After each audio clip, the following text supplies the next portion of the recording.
Good morning. My name is Lloyd Center. I'm the Fire and EMS Chief for Chesterfield County. Joining me this morning is Chief Jeff Katz with the Chesterfield County Police Department, Captain Joe Harvey from the Chesterfield Fire Marshal's Office.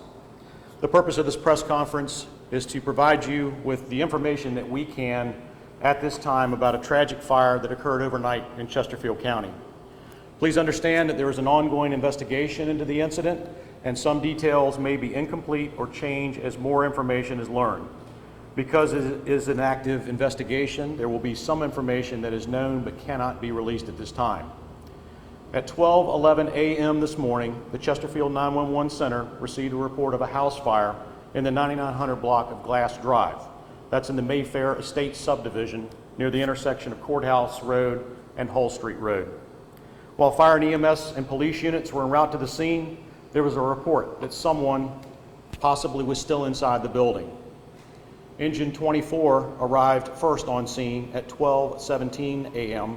and found a two-story single-family dwelling with heavy fire on the first floor in the front of the residence, with high heat and heavy smoke conditions throughout the first and second floors.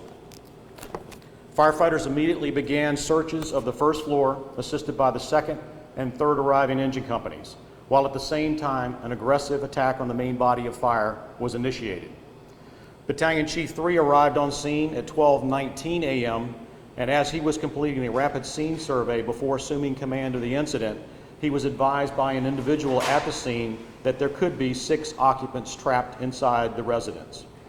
The battalion chief assumed command of the incident and immediately requested a second and third alarm, along with 5 additional ambulances. One victim was located deceased in the room of fire origin, and several other victims were located on the first floor and removed by firefighters. Multiple other victims were located on the second floor and were removed by firefighters using ladders at the rear of the residence.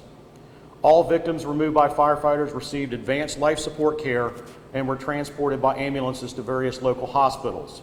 A total of 8 patients were transported by ambulances to local hospitals. The incident was declared under control at 1:53 a.m. Sadly, in addition to 1 fatality at the incident scene, another 3 victims have been pronounced dead at the hospital, bringing the total deaths in this incident to 4, including 1 adult and 3 children. Another 3 victims are in critical condition at this time.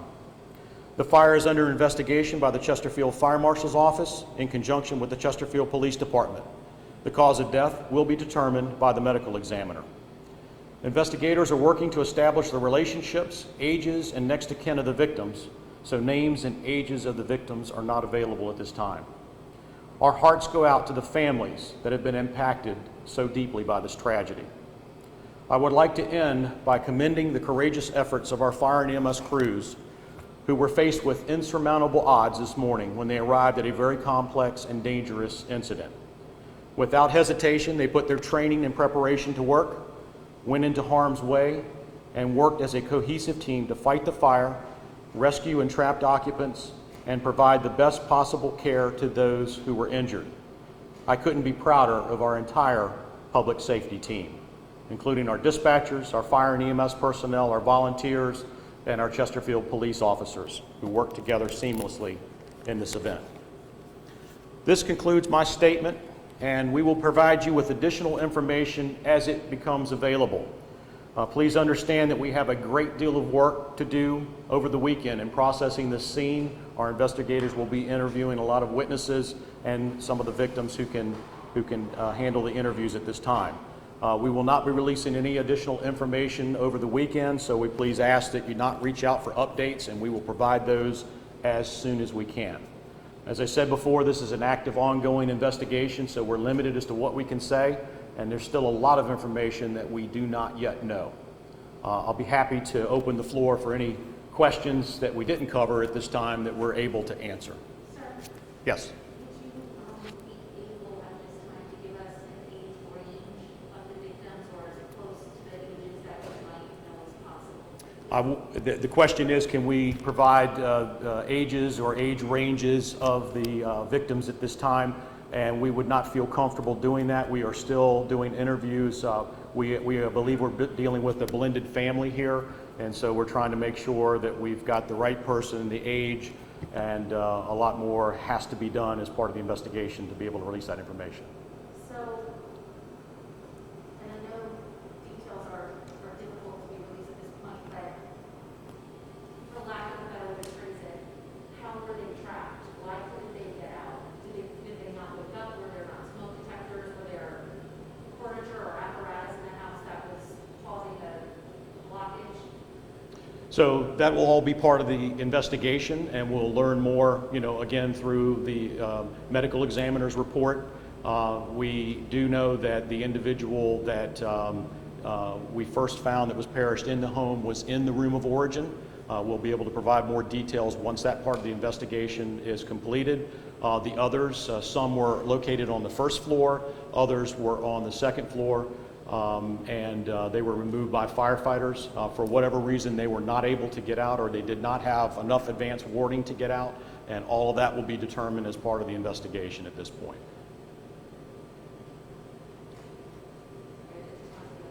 Okay. Good. You had mentioned room of origin. Can you say where you think this fire might have started? So it appears, and I don't know, Captain, if you'd like to talk about that as far as the room of origin? Go ahead. So at this time, preliminarily,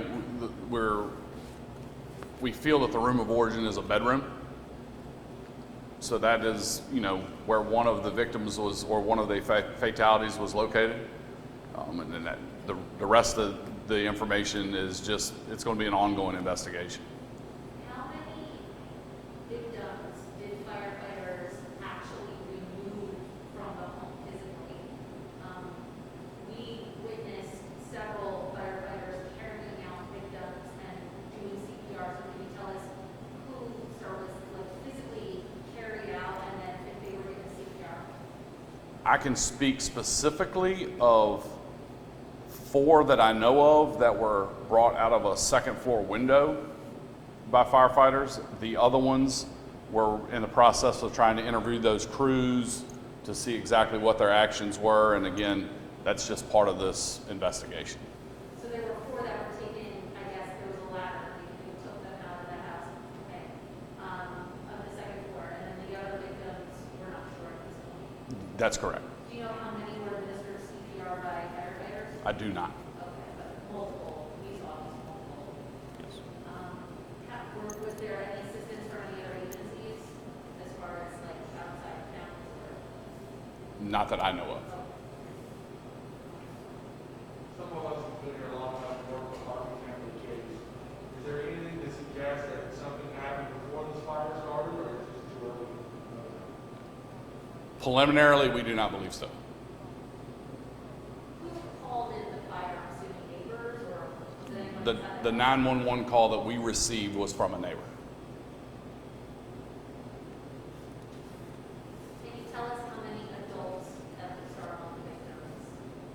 At this Or time, how many arrested? At this time, unfortunately, as Chief Center said, this is a blended family, and we want to give courtesy to those families to make sure that we're notifying the appropriate next of kin. So we really don't want to give ages, male, female, just out of common courtesy to those families until we can make those notifications.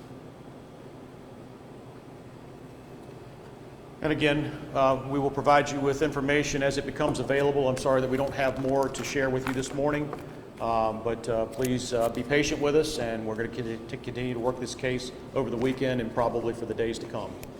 Thank you for being here, and again, thanks to all of our public safety team who you can call on at a moment's notice, and they will step into harm's way to make sure that our residents are cared for as best they can.